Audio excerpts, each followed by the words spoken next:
Ele é um garoto que se apaixonou por sua nova empregada loira. Eu sou o tio Rock. Deixe seu like e bora! Tudo começa com nosso protagonista isolado em sua mansão sombria. Beauchamp redige uma carta aos pais, avisando que continua sendo o mesmo tolo lamentável de anos atrás. Ele desabafa sobre como a maldição ainda segue firme, significando que tudo o que toca acaba perecendo. Quando conclui a carta, recorda-se dos tempos em que vivia com a família e uma legião de criados. Mas tudo mudou quando o medo de sua maldição se espalhou. Prestes a afundar na melancolia, ouvindo canções de Lana Del Rey, sua criada Alice surge, elevando-lhe o humor e a serpente que descansava em sua virilha. No jardim, enquanto Beauchamp tenta sentir o toque da grama, Alice questiona se ele realmente pretende mandar aquela carta miserável para os pais. Beauchamp admite que só estava ensaiando, e logo depois reflete sobre Alice, uma mulher enigmática que nunca hesitou em se aproximar dele. Sabendo que ele sempre foi um rapaz carente e sonhador, Alice se diverte em provocá-lo com suas atitudes ousadas. No presente, enquanto Beauchamp baixa os ombros de tristeza, Alice ergue a saia, revelando as imponentes meias arrastão.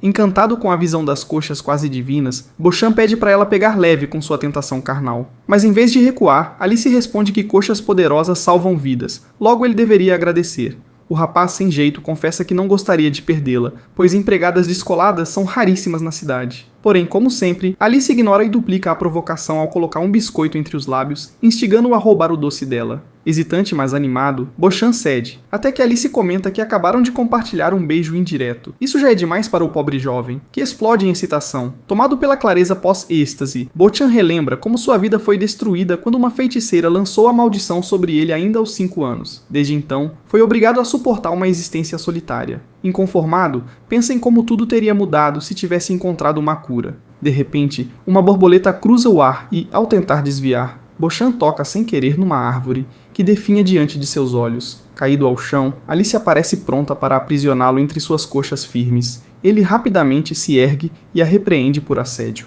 Alice, irônica, responde que vai derrubar o patriarcado atormentando seu patrão. No fim, só resta a Beauchamp suspirar. Descobrimos que Alice é filha da antiga governanta da mansão, o que significa que Beauchamp a conhece desde a infância. Percebendo-o perdido em lembranças, ela levanta a saia de novo. Ao conseguir a reação desejada, brinca que merece um aumento por salvá-lo da epidemia de solidão masculina. No dia seguinte, Alice leva comida ao patrão e nota que ele mal toca nos pratos. Ao questionar, Beauchamp responde que sempre se pode ser mais magro e eficiente. Alice então retruca dizendo que ele não é Patrick Bateman e que deveria tomar os comprimidos da esquizofrenia. Beauchamp suspira e admite que desde a maldição, comer se tornou um tormento. Compreendendo o trauma, Alice recolhe a louça e avisa que o amigo de infância, Philip, deseja visitá-lo. Sedento por companhia intelectual, Beauchamp aceita, mas logo se arrepende. Alice insiste para que ele não amoleça e quando tenta tirar-lhe o chapéu, Beauchamp impede, dizendo gostar de esconder seu cabelo desajeitado por baixo dele. Preparando-se para o encontro, relembra que após a maldição, todos se afastaram dele. Mas Philip foi a exceção, pois manteve a amizade. Quando chega a hora, sua expectativa desmorona. Beauchamp percebe que Philip mudou como os demais. Desapontado, pergunta friamente o que ele veio fazer. Philip explica que só queria vê-lo, mas Beauchamp derruba um vaso e as flores murcham na hora. Testemunhando aquilo, Philip decide partir antes da hora, mas pede a Alice que o acompanhe ao lavabo. Longe do patrão, insiste para que ela o abandone, alegando que permanecer ao lado de Beauchamp é perigoso. Subitamente, Beauchamp aparece e assusta Philip, que o chama de monstro. Recuperando-se, Philip revela que a família planeja tornar o irmão mais novo o herdeiro oficial, cortando todos os laços com ele. Após uma breve desculpa, Philip vai embora jurando nunca mais voltar. Naquela noite, Beauchamp confidencia a Alice que, quando ela não está por perto, sua mente se enche de pensamentos sombrios. Ele prossegue, admitindo que jamais conhecerá o calor do corpo dela ou o gelo de suas lágrimas. Antes que continue, Alice o interrompe e promete ser sua mãe gótica pela eternidade. Passando por ele, afirma que quer ajudá-lo a quebrar a maldição. Ouvindo isso, Beauchamp promete um dia colocar um anel em seu dedo. Na manhã seguinte, Rob, o mordomo, retorna à mansão pedindo desculpas pela demora. Beauchamp o dispensa e ordena apenas que cuide para manter Alice sob controle. O idoso, porém, apenas sorri e comenta que os dois parecem bastante férteis. Em seguida, volta ao serviço, surpreendendo Beauchamp pela vitalidade. Mesmo com um pé na cova, Rob cozinha, limpa e até dança melhor que muitas celebridades.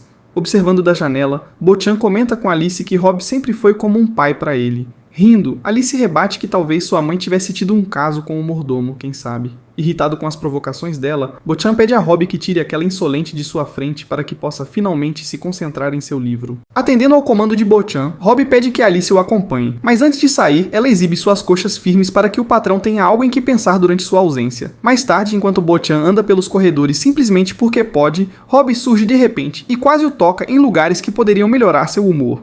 Porém, por sorte, Bochan recua a tempo, percebendo que o mordomo o confundira com Alice. Apesar da visão turva e da audição fraca do velho, Bochan nota que ele ainda está no auge quando o assunto é manter a mansão impecável. Após essa interação esquisita, Bochan senta-se diante do piano e começa a compor melodias. Reflete sobre como, ao longo dos anos, lapidou suas habilidades musicais e pensa que, caso fosse expulso pela família, poderia sobreviver como compositor. Nesse momento, Alice aparece e começa suas costumeiras provocações. Cansado delas, Bochan ordena que limpe a lareira. Seguindo a ordem, Alice se abaixa diante da lareira e diz em tom teatral: "Socorro, mano, estou presa." Suspirando, Bochan observa por cima do piano e pensa em como o próprio deus da trama caprichou ao criar Alice. Antes que consiga transformar Nova York em Tóquio, ele a convida para se sentar ao seu lado enquanto toca. Encantada, Alice pensa que gostaria de ser o próprio piano naquele instante. Ao terminar a canção, Bochan revela que a compôs para ela. Alice sorri e se inclina para beijá-lo, mas se afasta de repente, percebendo que ele não deseja o contato. No dia seguinte, Bochan se senta novamente ao piano e declara para si mesmo que será um bom dia, até ser interrompido pela sua irmãzinha inconveniente Viola. Com sua presença perturbando a paz,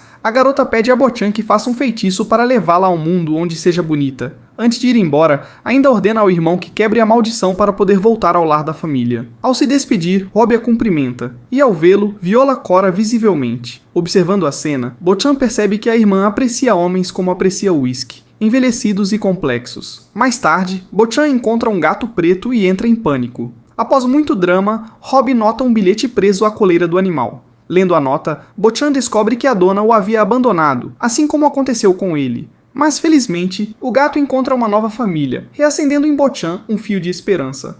Naquela noite, Alice encontra Bochan no salão de baile, contemplando a lua. Quando o chama para o jantar, ele revela que seu avô costumava dançar ali com a mãe dela. Compartilhando esse pedaço de memória, convida Alice para dançar. Ela aceita, e os dois se movem em perfeita harmonia, sem jamais se tocarem, mas próximos o suficiente para ouvir o compasso dos corações. Sem muito mais para fazer, Bochan, filho de gente influente, decide jogar sinuca com Alice. As regras são simples. Quem perder deve cumprir o desejo do vencedor. Prestes a ganhar, Bochan é distraído pelos encantos femininos de Alice e acaba perdendo. Temendo o pior, acredita que ela o faria aplaudir seu Bussy. Mas, para sua surpresa, Alice apenas o convida para visitar a cidade. Ela explica que haverá um festival de fantasias, o que permitiria a Bochan esconder o rosto marcado e se misturar à multidão. Mais tarde, Alice veste-se como uma mamãe gótica, enquanto Bochan opta por um traje de médico da peste. Contudo, por causa do calor sufocante da fantasia, ele desmaia e se perde. Enquanto isso, Alice é abordada por uma mulher mascarada que a confunde com Sharon, sua mãe.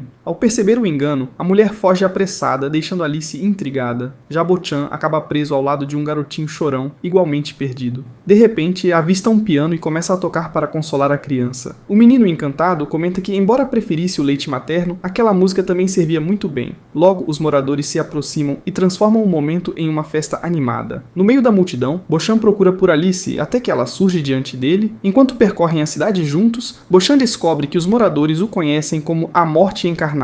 O apelido o entristece e ele desabafa com Alice que não passa de um rapaz amaldiçoado. Mudando de assunto, Alice pergunta se podem subir até a torre do relógio. Lá do alto, sob a lua cheia, ela conta uma lenda sobre uma princesa que se apaixonou pela lua. A jovem era noiva de um príncipe belo, mas uma bruxa invejosa o levou para a lua. Desde então, todas as noites, a princesa oferecia beijos à lua, esperando revê-lo. Ouvindo a história, Bochan brinca que o príncipe provavelmente está se divertindo com alienígenas em Urano. Mas logo, incapaz de esconder a dor, confessa que apesar da proximidade com Alice, sente-se incapaz de ter algo mais íntimo. Declarando seu amor, pede desculpas por deixar seu womb enferrujado. Alice, com ternura, promete esperar o dia em que ele enfim se libertar. De volta do festival, Bochan se dirige ao quarto de Alice e a encontra.